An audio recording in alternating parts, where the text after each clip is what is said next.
Howdy Watch fans, summer is here and here's hoping life is treating you well.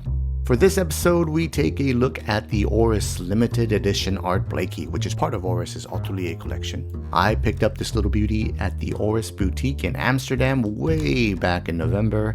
Yep, just getting to it right now. I can't wait to share about it, so stick around.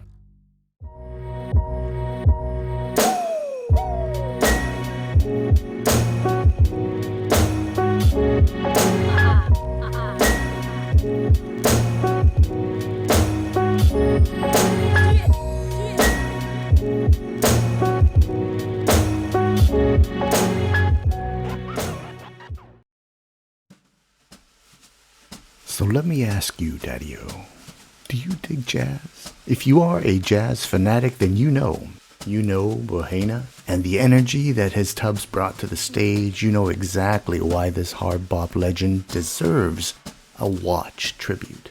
And really, there's not much this watch and jazz novice can say that you don't already know about Art Blakey. But for the others, for those that find a bit of unfamiliarity with Art Blakey and the Jazz Messengers, let me share just a little bit of the jazz great and take a few moments to introduce a little about the great Art Blakey.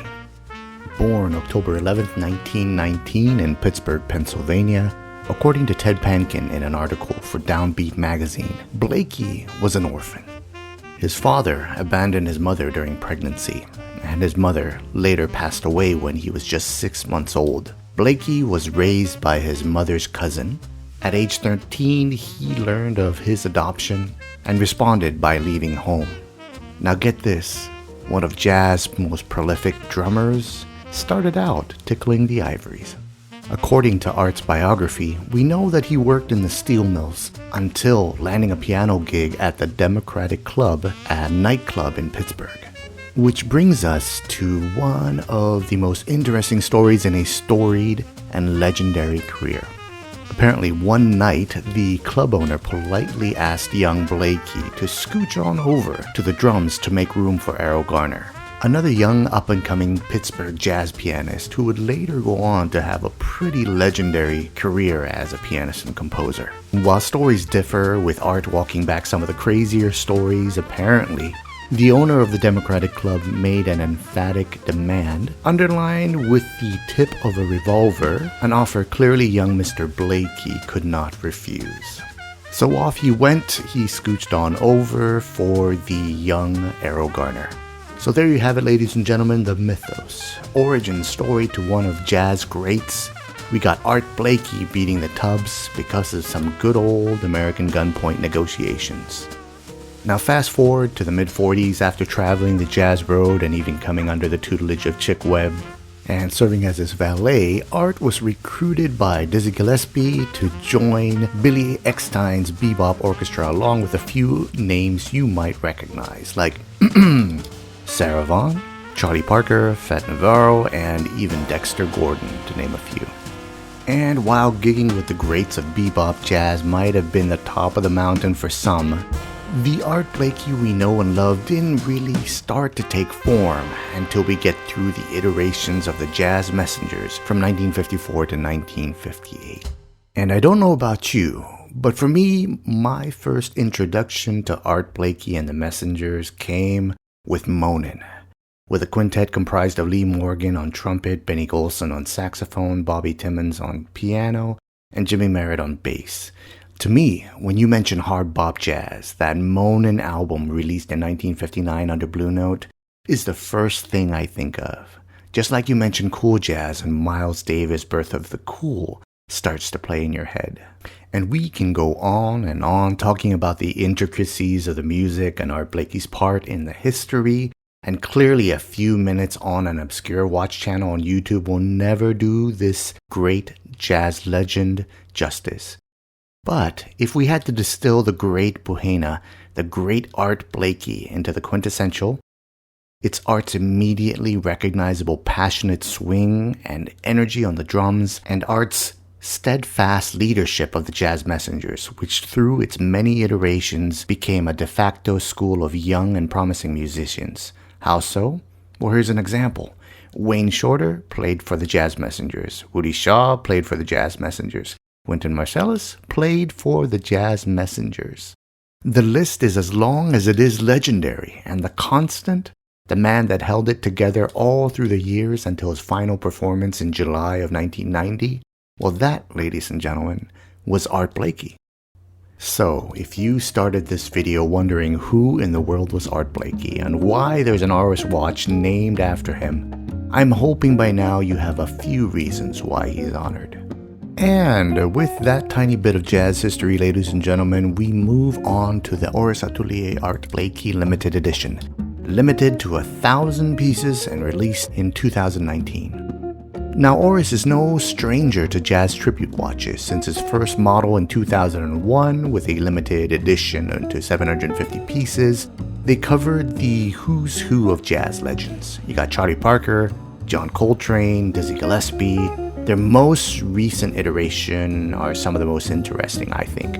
For example, we have the Oris Artelier James Morrison, a gorgeous watch, and of course the Art Blakey.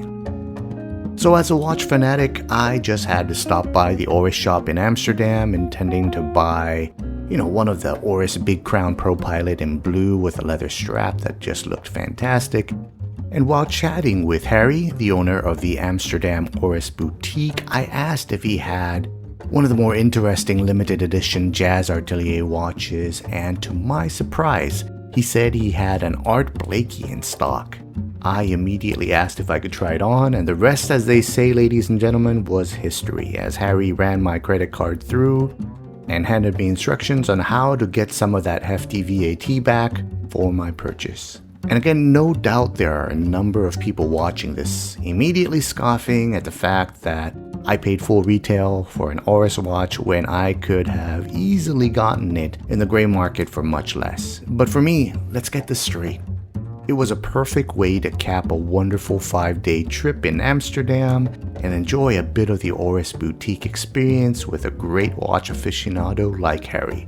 So yes, I paid the full euro retail price, but that's because I wanted to get the experience of buying the watch just as much as I wanted the watch.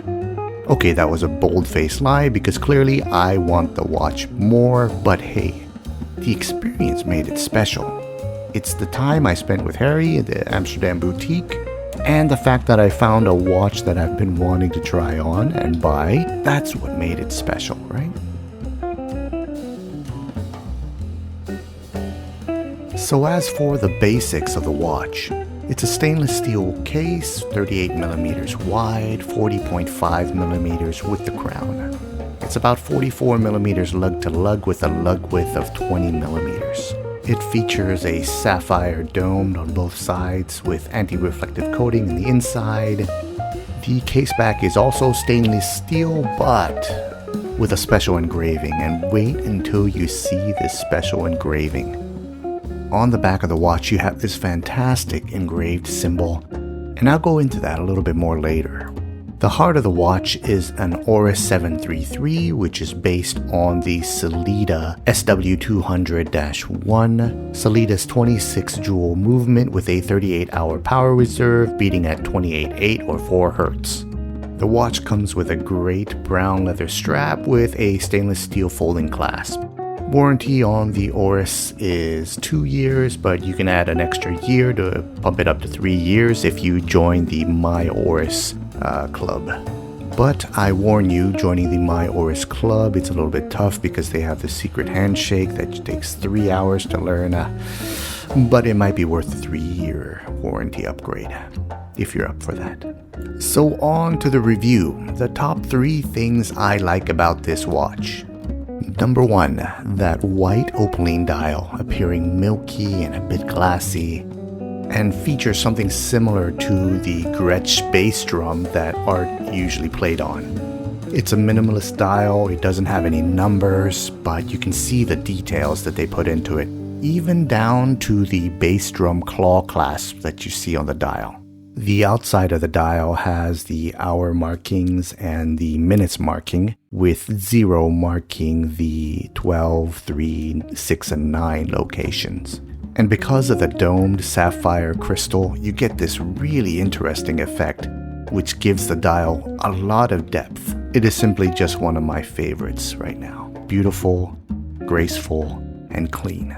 And number 2 is really that crystal, deeply double-domed sapphire crystal with inner AR coating. The curvature, like I was saying, gives the dial some depth, with enough interesting optical distortion to give the dial a pie pan dial look at the edges. And last but definitely not least, the case back. Hands down, the brass symbol case back is one of the elements of this watch that puts it over the top. The rending of the hammered dimples and the ridges and that deep brass color, when you flip the watch over, oh my goodness, I just smile every single time I flip it over and take a look at it. I mean, tell me, is this not one of the most beautiful case backs you've seen on a watch that's this price point? Now, for the last 7 months of ownership, the watch has been a true joy. But there are 3 minute gripes that I can think of, just to give this review a little bit more balance. And my gripe number 1, the clasp. Don't get me wrong, the milled clasp with a tinge of perlage and double button deployant is functional and slim enough to make it very comfortable. But it's a bit annoying switching over to the Oris watch.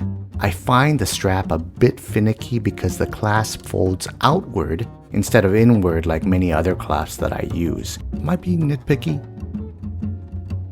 And number 2, the strap. The leather strap is comfortable and a nice refined Oris strap featuring the words Cuir Véritable or genuine leather in French.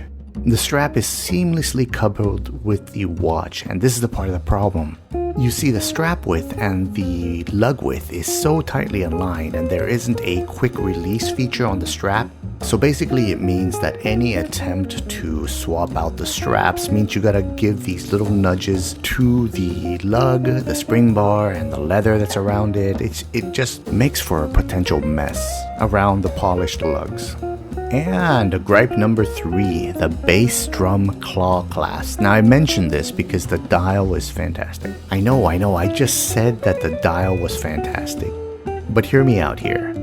The little dots on the claws don't align with the minute markers. I get it, 8 clamps, 60 minutes, each mark would equal 7.5, meaning that the claw markers land on a half marker. I get that, but it's such a minimalist dial that you focus in on every single mark. And that means that tiny little dot gets a little bit more attention than usual. So there you have it, watch fans, a little snippet of the legend Art Blakey and the Jazz Messengers and the watch Oris created in his honor. All in all, I have 0 regrets about this purchase.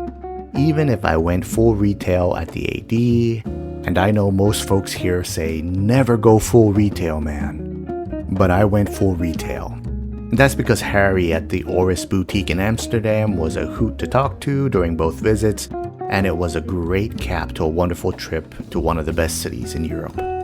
So as we say around these parts, no matter what's on your wrist, whether it's a Seiko Astro Boy Fanatic watch, or a Oris tribute watch to one of the greatest jazz legends ever, you do you. In the immortal words of the great Humpty Hump of the digital underground, do what you like. Peace.